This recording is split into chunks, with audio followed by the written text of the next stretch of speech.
Allahu Akbar, Allahu Akbar, Allahu Akbar. La ilaha illallah, Allahu Akbar. Allahu Akbar walillahil hamd. Allahu Akbar, Allahu Akbar,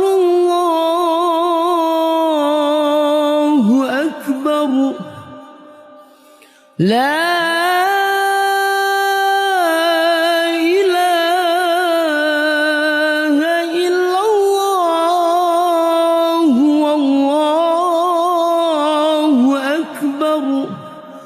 Allahu Akbar walillahil hamd. Allahu Akbar, Allahu Akbar. Mari kita renungkan illallah wahdahu la barwi niat kita memperingati kisah Nabi Ibrahim. Fil akhirati hasanah wa qina adzabannar. Subhana rabbika rabbil izzati amma yasifun. Wassalamun alal mursalin walhamdulillahi rabbil alamin. Idul Adha mubarak. Taqabbalallahu minna wa minkum. Kullu amin wa antum bi khair.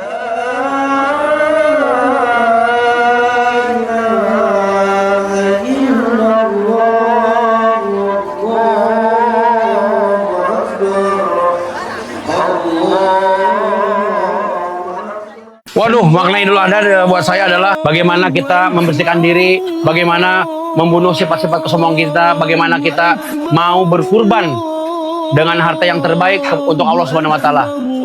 Maknanya adalah kesimpulannya untuk kebersamaan.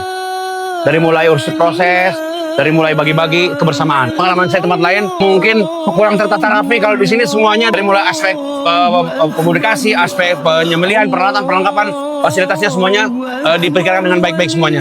Oke, di Masjid Al-Ikhlas alhamdulillah semuanya terkoordinasi dengan baik, dari mulai hewan dibawa ke tempat penyembelihan, penguliti dan sebagainya dan sebagainya. Allahu Akbar,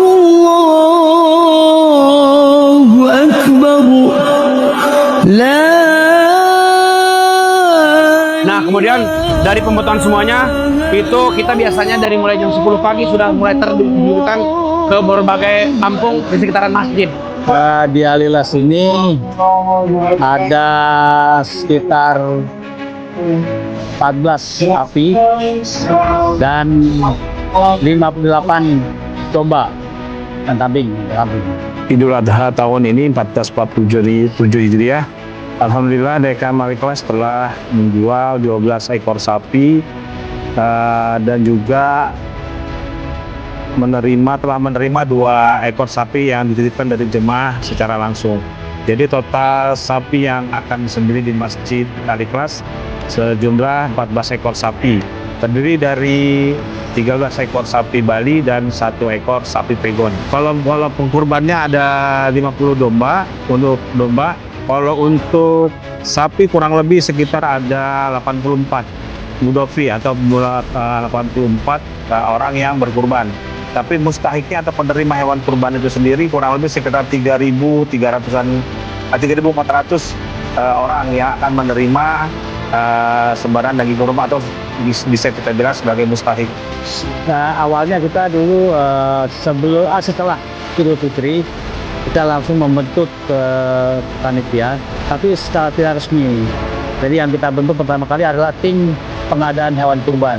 Nah, itu yang bergerak pertama kali untuk mencari hewan kurban pilihan kita yang sesuai dengan kriteria yang kita pilihan untuk ditawarkan ke jamaah.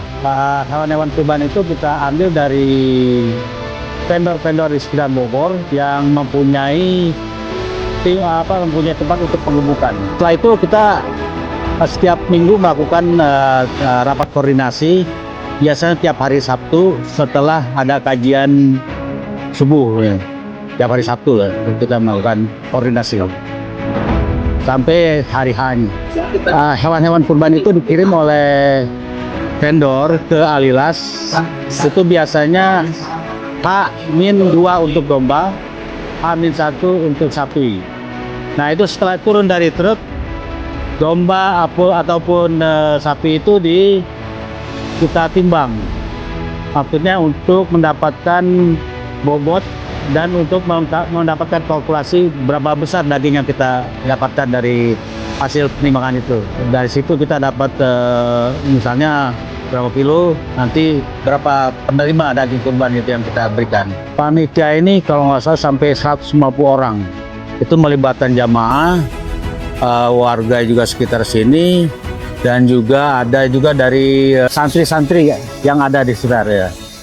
Alhamdulillah, tentu harapannya adalah kepercayaan dari para jamaah terhadap Masjid Al-Ikhlas untuk mengamanahkan hewannya, dilakukan penyembelihan di masjid, itu yang sangat sebagai target dilihat dari angka jumlah yang berkurban ataupun jumlah hewan yang diamanahkan. Jadi targetnya tentu itu hanya terbentuk oleh penyelenggaraan yang lebih baik dari tahun ke tahun. Penyelenggaraan baik pemilihan hewan maupun penyelenggaraan penyembelihannya. Tentu kita membentuk tim yang beranggotakan tim panitia pencari hewan kurban ke beberapa tempat penyedia hewan kurban. Itu tidak hanya sekali, tapi berkali-kali dan berbagai tempat. Kita seleksi dan kita lihat bagaimana penyedia hewan kurban itu memberikan memperlihatkan sertifikat jaminan-jaminan bahwa hewan itu adalah hewan-hewan yang sehat, dan kemudian bagaimana mereka memperkirakan hewan-hewan itu beratnya sesuai dengan ukurannya, jadi tidak ditaksir. Jadi kita pengen tahu bagaimana caranya, yaitu kalau si peternakan atau penyedia hewan kurban itu mempunyai ukuran berat atau timbangan untuk hewan. Jadi seperti halnya yang sudah-sudah, kami mencoba membantu para jemaah untuk bisa mendapatkan hewan kurban terbaik dengan memberikan pelayanan pengadaan hewan kurban baik berupa domba maupun sapi. Namun dari sapi kami pilihkan sapi Bali karena menurut dari informasi yang kami dapat bahwasannya sapi jenis Bali itu mempunyai karkas yang paling baik di antara sapi-sapi lainnya untuk kelas dari sekitar 500 kilo ke bawah. Sebetulnya ada dua hal yang menguntungkan kami melakukan sistem untuk penerimaan hewan itu dengan ditimbang kembali, baik akad jual beli dengan vendor maupun juga dengan jemaah. Yang pertama untuk mencapai kepastian dari bobot hewan kurban yang akan kami atau kita jual belikan atau yang akan diterima oleh pengkurban, sehingga nantinya keuntungan yang kedua adalah kepastian dari jumlah karkas yang akan diperoleh, yang nantinya juga akan kita hitung untuk mendistribusikan kepada jemaah sehingga tercapai jumlah perfectnya yang akan kita sebarkan kepada jemaah.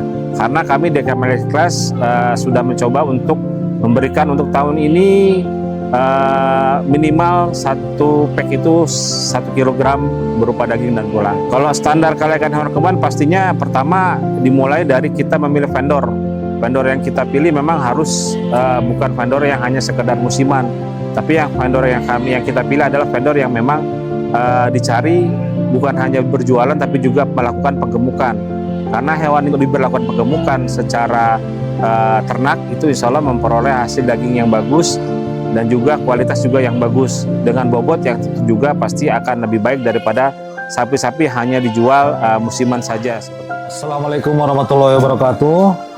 Ya alhamdulillah selama menitipkan korban di Masjid Al-Ikhlas ini cukup terkoordinir dan kita sebagai jamaah difasilitasi ya untuk menyediakan korban sendiri atau disediakan juga.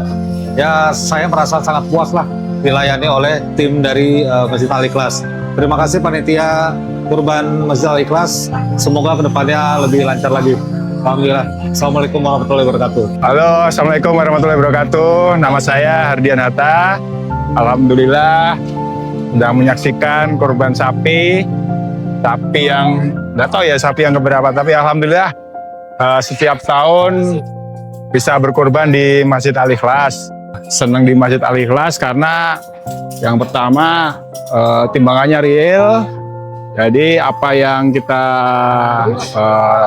bayar sesuai dengan timbangannya. Terus dekat rumah, dan saya lihat proses penyembelihannya juga sesuai syariah, sudah dapat sertifikat juga dari pelatihan-pelatihan, sehingga kami yakin dan mudah-mudahan nanti kurban saya dan keluarga bisa didistribusikan kepada yang berhak. Mudah-mudahan ya, kita semua mendapat berkah ya di Idul Adha ini. Sekian aja. Assalamualaikum warahmatullahi wabarakatuh. Alhamdulillah saya sudah menerima kurban dari Al-Ikhlas.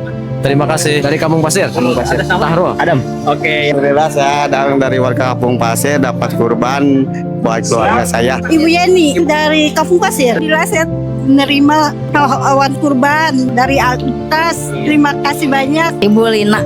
Saya dari Kampung Pasir. Terima kasih ya dari kasih kurban. Berterima kasih ke Masjid Al-Ikhlas. Beribu-ribu makasih ya. Terima kasih Masjid Al-Ikhlas. Dimulai dari pengumpulan hewan-hewan yang kita siapkan untuk hewan kurban, yaitu hewan-hewan yang sudah dianggap sehat dari penilaian. Di sini ada dokter hewan ataupun sertifikat dari para penjualnya. Kemudian kita persiapkan juga para panitia dan penyembelihannya. Jadi bukan hanya mampu menyembelih, dan itu mungkin banyak orang sanggup menyembelih, tapi kita berikan pendidikan untuk menjadi penyembelih yang kompetensi, punya kompeten, ada sertifikatnya dari Juleha, sehingga mereka punya tidak hanya skill yang mampu, juga ada prinsip-prinsip kesejahteraan hewan itu kita perhatikan. Jadi hewan itu jangan sampai tersakiti sebelum terjadinya penyembelihan. Dan juga demikian bagaimana cara penimbangan, bagaimana semua petugas itu menggunakan sarung tangan, menggunakan pisau-pisau yang tajam, sehingga menjadi lebih akurat lagi bagaimana kita mendistribusikan hewan-hewan kurban itu sesuai dengan timbangan yang sudah kita persiapkan. Juga kita persiapkan juga orang-orang yang akan menerima mustahiknya. Kita sudah targetkan disesuaikan dengan jumlah hewan kurban yang kita dapatkan. Saya kira itu insya Allah itu akan menambah kepercayaan para sohibul kurban untuk nitipkan lagi lebih banyak lagi ke tempat kami untuk tahun-tahun berikutnya. Harapan kami tidak ada suatu tindakan yang betul-betul sempurna di dunia ini. Jadi kita adakan evaluasi dengan cara mengumpulkan para panitia. Kita adakan evaluasi dengan menanyakan kepada sohibul kurban, menanyakan kepada penerima kurban, apakah ada masukan, apakah ada hal-hal yang mengecewakan. Itulah yang akan kita perbaiki untuk tahun-tahun berikutnya. Dan juru sembelih halal atau Juleha beberapa hari sebelum kita melakukan ini. Selain itu kita dibantu oleh tim dokter dari IPB, dan untuk profesionalisme pengracikan kita dibantu oleh tim ahli dari pengracik Tim Jalal itu dari luar. Itu aja kali. Mudah-mudahan apa yang kita kita DKM targetkan ini bisa tercapai, yaitu bisa memberikan manfaat kepada lebih banyak lagi, tapi dengan nilai kualitas dan kuantitas yang lebih baik lagi, sehingga semua bisa merasakan kebahagiaan dari daging korban yang sudah kita kelola, baik kita terima, kita olah, kita cacah, kita sembelih, kita cacah, dan juga kita distribusikan. Harapan Idul Adha tahun ini adalah semoga di jemaah kita di komplek-komplek sini semuanya diberikan harta yang melimpah ruah sehingga terus berkurban, terus yang terbaik tiap tahun jadi yang terbaik berkurbannya harapannya. Dan buat yang belum bisa berkurban, semoga harapannya Allah berikan harta yang seluas-luasnya sehingga mampu berkurban, diberikan kekuatan untuk berkurban Karena dari rangkaian ibadah yang paling utama adalah pas penyembelihannya. Sholat, puasa, paling utama di Dzulhijjah adalah penyembelihan.